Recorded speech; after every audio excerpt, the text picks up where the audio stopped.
Welcome to the Dibbly Dobblers Cricket Podcast for another thrilling episode. As always, I am your main host, Thrilling. Callum. Whoa. And this pessimist over here, this is the secondary host. There's a reason he's a secondary host. It's all that pessimism. Secondary host, producer, dinner lady, and resident pessimist. Andrew, how's it going this week? Yeah, I'm not bad. How are you? I'm all right. I've got a big shadow behind me because you kind of position the camera right, but that's okay. We'll no worry about that. Yeah. What of it? Well, I'm just saying. I don't know. You were really stressed about it before we came on air, so. I was, and then I realised it was you it was making look fat, so I didn't care. That's harsh. Yeah. Got my laptop back this week. And I know you got your Finally got it back. no I longer thought with the white it one. died. I thought it was like an £800 replacement, so I was greeting. But I'm not greeting now. Was that a replacement hard drive and you were sorted? 60 quid. Amazon. Excellent. Lovely. Ideal. Sorted. Lost all my files. Didn't really have any anyway, so it's the matter. Cool. So that's my exciting news of the week. You got anything exciting? Not No really, one cares. no. Good. Excellent. That's fine. Ordered some t-shirts for us to get customised. You did? I've not ordered mine yet. You should so. order some t-shirts and get them customised. Wow, I can, but you picked like stone colours. Stone colours. I thought you don't have to pick the same colours as I'm me. not picking the same colours as you. Don't you worry about that. I'm going with a rich pack. Money bags, is it? That's it. I mean, it's the same price. At least you didn't go with the green pack. I mean, anything containing khaki green should be banned. What colour's that top, Andrew? It's green anyway. Oh, well. I know. Totally the two wrong people to be discussing a shade of colour. Context, we are both colourblind, so It's excellent. Andrew worse Yeah. than I, apparently. Yeah, Or I it like certainly to tell seems people so, that, but it certainly um, seems that way. Anyway, we're going to talk some actual cricket. Well, or- there is some important news. We did have our draft last week, and the people of Twitter, all 7 have spoken. all 7 people on Twitter. All 7 people. There's only 7 people on Twitter. Do you not know that? So everyone on Twitter responded. Okay. I'm telling myself that. I'm going with it. That my team is better than your team. I believe the last time we did a Twitter poll, my team was also better than your team. Facts. It's not a fix. It's just the fact I'm better than you. Facts. The problem is you have these drafts. We talk about these drafts, then you do zero research. I mean, yeah, that kind of was my issue last week, certainly. Should have done better. It's on me. It's on me, yeah. I'm pretty sure this is like your school report card, Andrew. If you put a bit more effort in, you'd have got more. Yes, pretty much. Perfectly capable, completely lazy. Some things never change, yeah. Well, there you go. But speaking of Twitter, one full of very sensible people, quite clearly, by voting for my team to be the winners. But we've seen some moments pop up on Twitter this week. Had a few clips flying about. That Yeah, some very interesting clips. there's been the good, the bad, and the ugly. You could say. You could. So, shall we start with the good? Oh, what one's good? I think I Well- know what one's ugly. Well, yeah, that was kind of my thought. So we saw in the recent Ireland versus Nepal Yeah. T20 match, we saw an example of fine spirit of the game being applied by Asif Sheikh, the Nepalese wicketkeeper, who refused to run out Andy McBride after the Nepalese bowler, whose name escapes me, but Because you didn't look it up. I did, but I forgot it. In fact, it's probably right in front of me. Kamal Airy, I don't know. Kamal. Yep.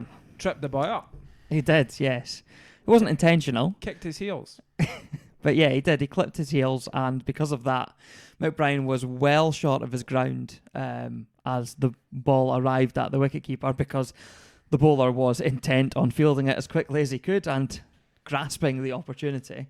I mean, he was definitely going to run him out. He was. He was like, yes, done him. But yeah, the wicketkeeper said, nope, we're not running him out. And allowed him to stay put. So would you have done that? Do you know what I'd have done?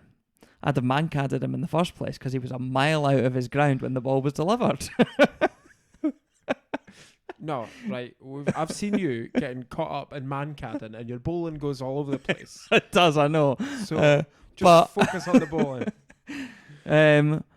But would I? I mean, no, if you've tripped the boy up, I probably wouldn't have fielded it. You wouldn't have thrown it into the keeper? No. I think you just still fielded it. Yeah, but I wouldn't have ball. sprinted across to it. I think I would have... Because it's not like the ball, he had to cut it off or anything. Yeah. It was just dropped there. So I think you just let him complete the run and, yeah. I wouldn't have been trying to run him out, I don't think. I would have. Sorry, no, I wouldn't have. No. I absolutely would have. You would have? Yeah, probably. If I was in an international match, I probably would have. I'm not. It does depend on the context as well. I noticed Dave Warner commenting on it because... Well-known good guy, Dave Warner. Yeah. Well, no, he had posed the question, World Cup final, 1 run to win. That happens. You're running him out. Every Every day of the week. Yeah. Yeah, and no, look, it's an honourable thing what the wicketkeeper has done, and I think he deserves credit for that. It is the spirit of the game. Yeah. But I'm not at the same time looking at the bowler like you're a horrible person and what you're doing is terrible by even throwing that in. Because part of it's almost reflex as well. Like you're so used to just trying to gather the ball up and then throw it in. And I mean, the wicketkeeper did clearly ball tamper afterwards, launching the ball into the ground. But, we're not going to... I missed that. No, he just kind of bounced it straight in front of him, which you're not really meant to do. But it's... So clear dodgy that. He's trying to tamper the ball for the next one so he can get him out. Yeah. That's what I reckon.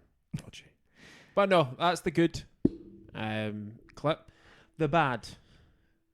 The European Cricket League. Yeah, I think this is the good, the brilliant. Well, I know. But the European Cricket League has produced some absolutely quality Twitter moments over the last 12 months. And they have been the good, the bad, and the ugly. They certainly have, yeah. Lots of each. Yeah. To be honest, more the bad and the ugly. But we had Drew. Drew against Tunbridge Wells was the fixture. Yep. It was a group stage fixture. I think it was towards the end of the group stage. Yeah, towards the end of the week. Tunbridge Wells, English team, sort of, I think the strongest.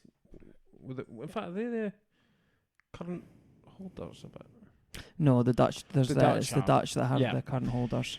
Yeah, because we figured out that's why they've got two teams. Yeah. And it was Wahid. Wahid Abdul was the Drew bowler. I cannot read your writing. And I think it was 7.4 overs. And as he ran up to bowl, Tunbridge Wells were 104 for 1. So they'd got off to a decent start. That was all right. I mean, you are playing on an Astro. Yeah. And it is T10. Small pitch. And you're like England's champions. So you'd hope you're doing all right. But yeah, credit to the bowler. Yeah. So the bowler picked up a wicket. And what did he do? He pulled off his... In fact, we've got you. We're on YouTube. So I'm just... You're going to do it? I'm going to show you. Brilliant. So, now, what should be said is this was... Today, Shamsi came up with this celebration. So it's a very dirty looking shoe. But he picked it up, pretended to dial a number, and then held it to his ear. And also pointed. He definitely gave him a send-off. He absolutely did give him a send-off as well. So, now you don't have your old bat here, Andrew, so you can't even replay. I'm just going to go without my shoe for the rest of this episode because I can't be bothered to put it back on. And thank God your cat's not in here attacking my foot. So it was Tunbridge Wells captain, Chris Williams, there we go. Hit them for back-to-back sixes, I think, in the next over. Yes, yeah. And he proceeded to, with his bat, repeat the gesture. But he did it after the first one. Yeah. Yeah, it was great. And it was just excellent. And then he took to Twitter and said, sorry, it was basically an out-of-office message saying, sorry, I'm at the European Cricket League. If you need me, get me on 0770066666666. Thanks, Chris. which I thought was even better. Just let's carry this on. I loved how animated he was during the second one. So the first time he hit the 6 and he did the number and then put it up to his ear. And then the second one, he dials it in and then the heads really go in as he's chatting away. It was brilliant. So, yeah, I mean, I'm all for a funny send-off, but, like, when you're getting humped, you just stay quiet. Yeah, absolutely. Just stay quiet. Yeah, I mean, I remember a few senior players as you're coming up as a junior, and you're always told, don't sledge unless you can back it up yourself. Yeah. And that was totally one of those moments. Like, look, when you get absolutely pumped, didn't he start taking the mick out of the opposition? Yeah. But it was still hilarious. Oh, it was hilarious. And actually, I think it's brilliant for the game because the clips went viral. They were being spoken about. It was in all the newspapers. Aye. I love it. I think it's brilliant. Oh, no, I think it's quality. And it will definitely be making appearances for our wild cards team. Probably both in the indoor season and outdoor season. So that'll be excellent. I'm going to have to keep my laces on loose. That'll be on it. Just save it for the baton. Slip on shoes. So we then move on to the ugly. To the ugly. It was still funny. The ugly, it was still very funny. But so in the PSL, can't remember the two teams that were playing, but Ben Cutting was the batsman, Australian Ben Cutting, and Sohail Tanvir, the sort of unorthodox left arm pacer from Pakistan, was bowling to him. And Ben Cutting spanks him over cover for 6. Very good shot, to be fair. And then he did it again. And did it again. Yeah. And decided to Stone Cold Steve Austin it. So the 2 middle fingers were up. I don't know if we're allowed to do that, but I'm doing it anyway. So it's our podcast. So we'll do what we want. I do what we want. So it was like, oh, and I think people were like, what? Where's that come from? And then later on, I can't remember if it's the next over or a couple overs later, Cutting sort of gets caught for space, try to slog again, and spoons it up to Sohail Tanvir, who then responds with the double middle fingers as well. Yeah. And apparently this is all from like 4 years ago. Yeah, it stems back to a 2018 game, and between the pair of them, and Tanvir got Cutting out and gave him the double middle finger from nowhere, apparently. So Cutting has been waiting for 4 years. Waiting to smash him for 6. But it's a funny one because I actually think all 3 of these are excellent moments for the game. And you'd argue 2 of them are completely out with the spirit of the game. Yeah. Particularly the latter one just discussed there. But I think that has to be the sort of thing of cricket, is I think at times people get a bit too held up with the spirit of the game and they almost translate that into the game must be boring. Yeah. And at the end of the day, if the Cutting Tanvir incident had happened in a football match, there'd have all of a sudden been a riot and people would have been battering each other. Yeah. And I think that's the thing. It was kind of done with grins on face. There was a kind of banter to it. Yeah. I mean, Ben Cutting's a pretty big bloke. I'm not sure I'd have been doing it myself. But it's like you remember, there's one of these that I always remember, and I find it very funny. I don't think there was ever a negative headline around it either. Was an England-West Indies series a few years ago, and obviously Sheldon Cottrell's got his big over-the-top... he's got the salute. Yeah. The salute. And Joss Butler spanked him for 6. And he just looked over to Cottrell and went, it was brilliant. I can't remember. There's a West Indian guy. I can't remember which one it is. He pulls out the notebook and writes them down. Yeah.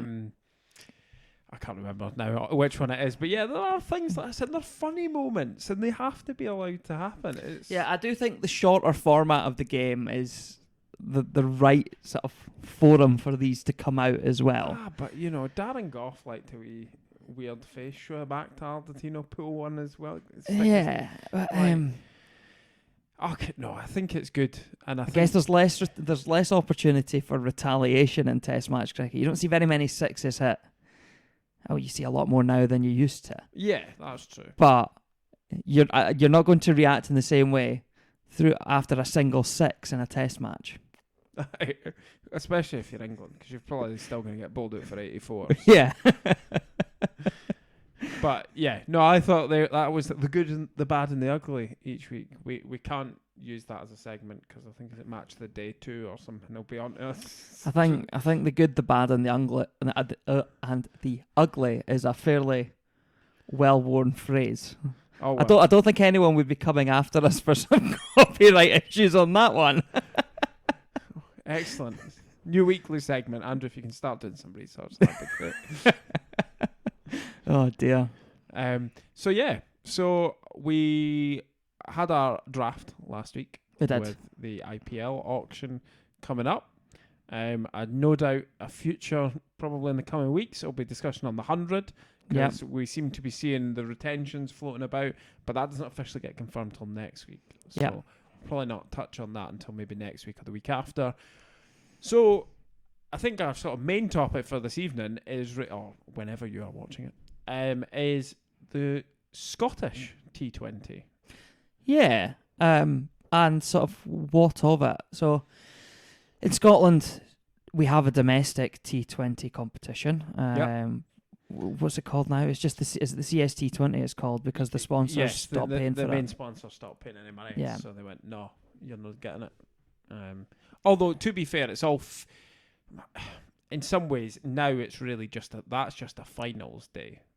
And there's like regional competitions. Yes, and that all feed into... So like Edinburgh has the Master, and I think it's the Rowan Cup or something in the west. Yeah. And then the Cali area has it, and then the south, even though traditionally isn't actually a sort of region, but so they've got it, because I think Gala were in the finals days. The Dumfries have been there in the past and things like that. So obviously they try and regionalise it just because they tend to be played midweek and it's more straightforward. Yeah. And then they come together for a finals day. 2 semis and a final, obviously, and so that's the only real national element to it, is the finals day. It's not like you've got all the big clubs playing each other regularly. Yeah. And then we've got the T20 Blast, is it? I think is the regional leg of T20 cricket. It's something. It is something like that. Yeah. Very prepped for this, but I'm sure it is the Blast. Yeah, and that's when it's previously has been the 3 regions. Obviously, this year the regional stuff also included an academy side. Yep. And I don't think they didn't run the regional T20. No. Because they had a sort of trial series with the 40 players that they were considering for the World Cup. So I guess the conversation that we want to have here is, it feels like we're missing out on something in the T20 space. Yeah, so I suppose the other thing to touch on that's kind of is there currently or potentially going to be there is the T20 Slam, which was the sort of Scottish, Dutch, Irish franchise league that was going to be taking place. Apparently, there's still hopes it will take place in 2022. Remains to be... I don't think we've really heard anything other than our hopes it will happen. Yeah, so initially they were trying to get this off the ground in 2019. Yep. It was all announced, the squads were selected and everything. There was meant to be 2 teams from each of Ireland, the Netherlands and Scotland. Both teams would play their home grounds at the same ground. Yeah. Their home games at the same ground. So the Grange was going to be hosting all the Scottish games. And then that all fell apart fairly close to when it was due to happen, actually, didn't it? I think it was maybe a month or so before. The money wasn't actually there, I think. Yeah. And it's been fairly quiet since then, although there was a statement put out by Cricket Ireland in June or July of last year to say that it is still something that they are hoping to get off the ground.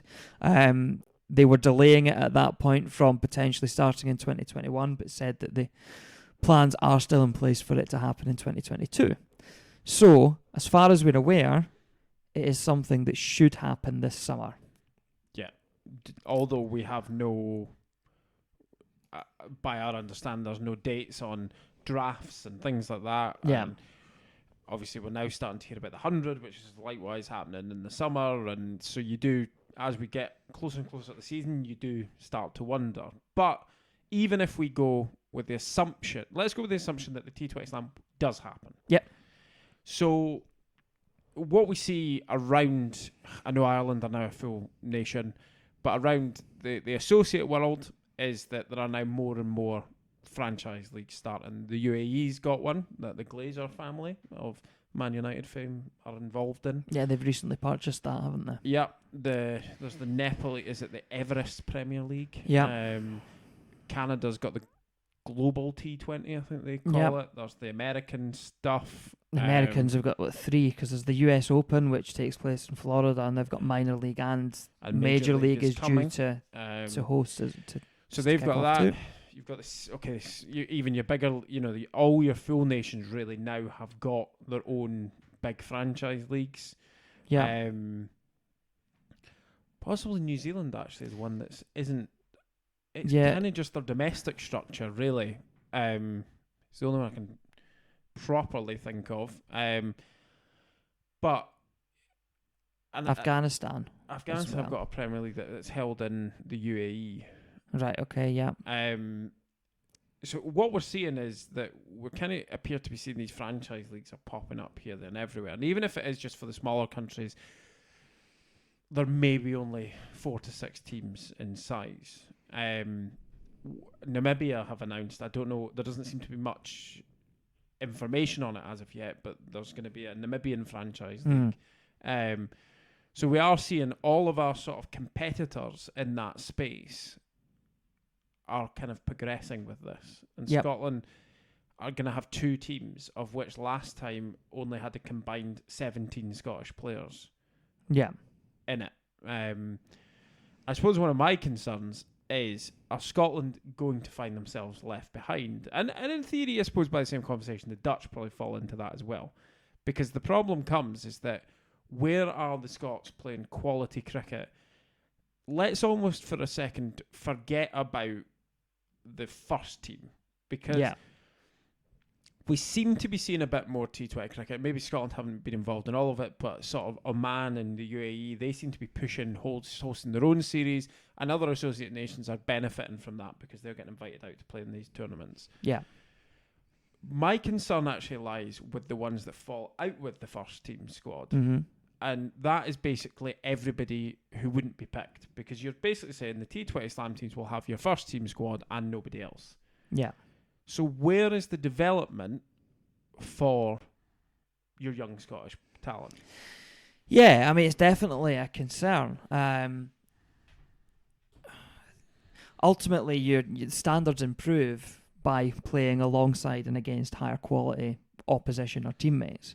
And it doesn't feel like there is a huge opportunity for that out with, as you say, the top sort of 15 or so guys. Yeah. Basically the guys that we saw in the UAE in October. I don't imagine that there's much opportunity beyond that. In terms of what the answer is, I'm not quite sure. Do we go it alone with our own franchise league and actually leave the Slam to sort of fall apart? Because I think it needs the 3 to partake in it. The thing is, if that falls apart, then do the Irish do the same? And then all of a sudden you've got a lot of competition for this within the British Isles. Yeah, I think... I mean, I've always been quite for collaborative working between the 3 nations that are, because I think it makes sense. You've got the powerhouse in England next to us. Yeah. And the problem is we don't have the sort of luxury of... So, some of the sort of the Asian countries where they've got large enough populations to go it alone. The reality of it is all 3, they're not the primary sport in any of the countries either. So you are struggling in that point of view. So I think you probably have to stay together to make it financially viable, because I think, to be honest, if you don't, what you're probably going to end up seeing is Ireland are the next ones. They're the full member state, so they've got more funding available to them, so they're more likely, I think, than anybody to do it. And that might actually see Scotland Holland in an even worse position. Yeah. But I think what my concern is, we saw squads of about 18 and about 50% of the players were overseas players. And yes, you need to get the quality in. But my concern is that actually you're flooding it with overseas players and you're not providing the opportunity. So I suppose the difficulty is that then poses the question of, do you have more teams, or do you accept a lesser quality, or you're bringing in less overseas quality to play? I think is kind of your two answers. I think if the money's not there, which kind of, I think, reading between the lines, seems to be a problem with the whole thing, possibly less overseas players is a better solution. Yeah. I mean, I think ideally it's more teams is the answer that you want to have. You want to be able to raise the funds to have extra teams. I actually think now having a league with an odd number of teams is normally quite a no-go. But I actually think having 9 teams, having 3 based in each, and then you could almost have sort of 3 separate divisions, I guess, where they all play each other and then they maybe play the teams in their country twice, and then all the other ones once. You watch far too much American sport. Probably do, but it would work. It would probably give you a reasonable number of games, and then you would have each winner from each division go into a playoff, where again I think you could have a round robin, then a final between the last 3. I think the main reason I don't necessarily quite like that idea is because if you look at what Scotland has already, yes, okay, for the 50 over stuff last year, they certainly have the Performance Academy. My concern slightly is on the assumption again that we go back to having a regional T20 competition. Yeah. Are you just are you then, is it almost like just a replica of that, but with, say, 4 overseas players in each team?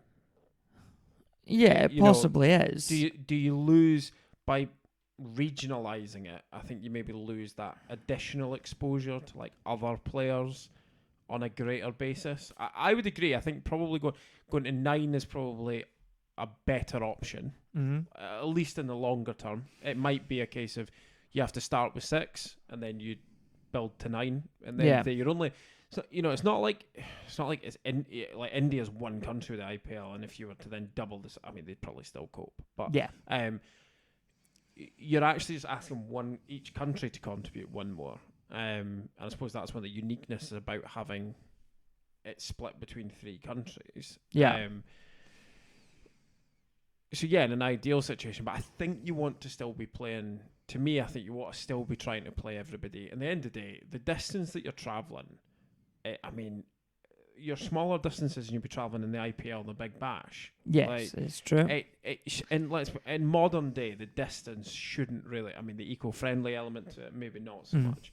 But I know, like, sort of at the Big Bash, for example, they were kind of trying to do this with Euroslam, that they were going to sort of do clusters. Yeah. And it's maybe you do something like that. I actually think in a T20 league, the problem of an odd team is less of a problem because fixtures kind of don't always seem to make... it's not like every 5th day you're playing or whatever. Yeah. You'll play back-to-back and no play for 6 days and then, and when you've got schedules like that, I actually think the impact of having an odd team is felt less. Yes. I think on if you look at the way football is structured, that everybody's playing on a match day or a match day weekend, I think that becomes more problematic if you have odd teams. But it's one of those. Is that feasible? Is moving the thing straight to 9 a feasible option? Yeah. At which point, what do you think? 5 overseas players per playing 11 or 4? 4. So go with. I mean, that seems to be the kind of balance that most of these leagues have struck. Yeah, it does, and I think you want to. Ultimately, I think if Cricket Scotland are going to push something like this, it has to be for the benefit of our national team. Yeah. And having 14 as it would be with a 2-team league, players playing every sort of round of fixtures as opposed to 12 is a considerable difference. The more opportunity for the domestic guys, the better. You're probably also, you're 14 for each round of fixtures, but you're probably looking at what you might have 20 at least Scottish people involved in the squads and playing. And okay, that's not a big jump, but I think what we're saying is that longer term you want another team. I mean, especially in Scotland, if you take it that we've got the 3 regions, well, having a Dundee or an Aberdeen franchise team makes sense as the next step. You've got, the West and the East represented currently. But I think you touched on a point about its development of players, and I think that for some countries, I think these franchise leagues, it's purely a financial thing. It's the reason that they want to do it. Although I doubt many of them are sitting back and going, "Oh, our on the field performances haven't benefited from it as well." Yeah. So 3 teams in a T20 is the idea. Well, we're saying I think 12 becomes an awful lot. Like, it does. That becomes quite a cumbersome league. You have the blast was that the T20 Slam was meant to be done in over a fortnight or something like that. It's like 33 games in quick fire. If you've got 12 teams, you're getting to the point where it's going to have to last a month or so. Yeah.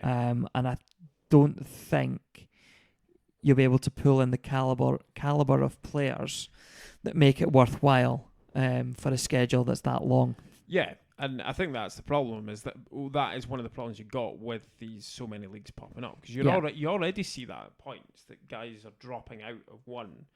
But if they're in a smaller one, they're like, "Oh, I'm there for 4 games, and then I'm going off to play in the IPL or the PSL or whatever." But you raised, when we were sort of talking about this off air, you raised a fairly interesting point about. Actually, I said, well, is the 100 something that maybe puts this to death? But actually, you seem to have a sort of different opinion. Well, I mean, if they cooperated with the ECB and scheduled it just before it, and then you could sell to players that, right, here's an opportunity to come and acclimatise to British conditions. Yep.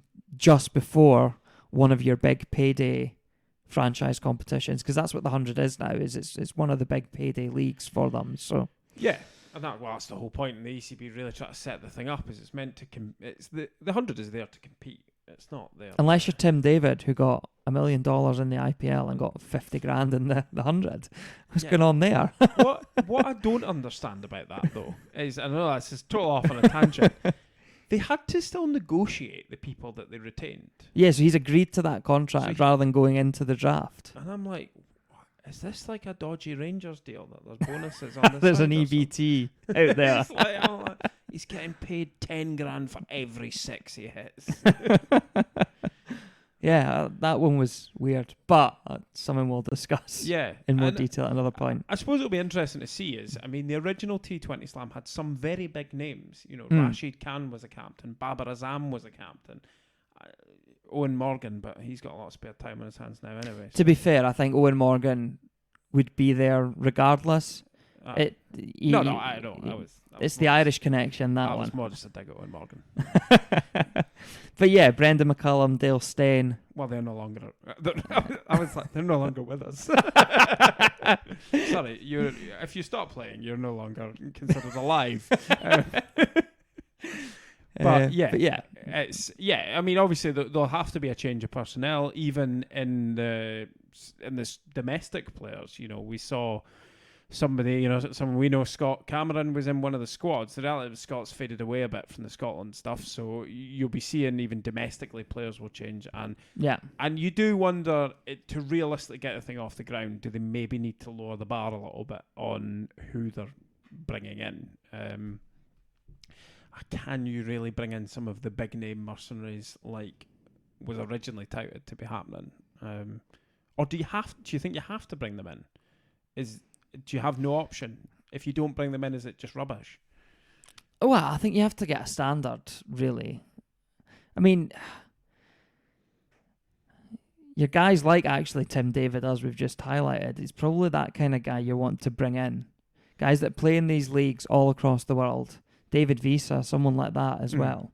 These sort of caliber guys who are associate players themselves as well, but have played in these leagues across the globe. Well, that could be an interesting element. Touching on associates, could that be a way though of sort of collaborative working to get the franchise thing off?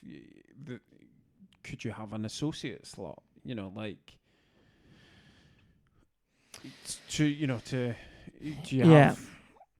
If you're allowed 8 overseas players, 2 of them have to be associates or something to that effect. And you have to have one of them in your playing 11. Something like that. At the end of the day, it's we're seeing the standard of associate cricket going up, and the reality of it is the top 3 or 4 players in each associate team now really are very good players. Yeah.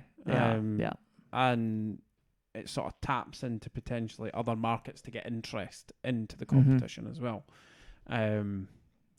But yeah, so I think in favour of a franchise league then, I think is kind of what an agreement with. I would go further than say in favour. I would say that it has to happen. Yeah, no, I think for the development of the Scottish national team. Yeah, no, I would absolutely agree.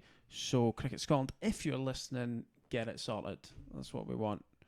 And 3 teams. Well, another team.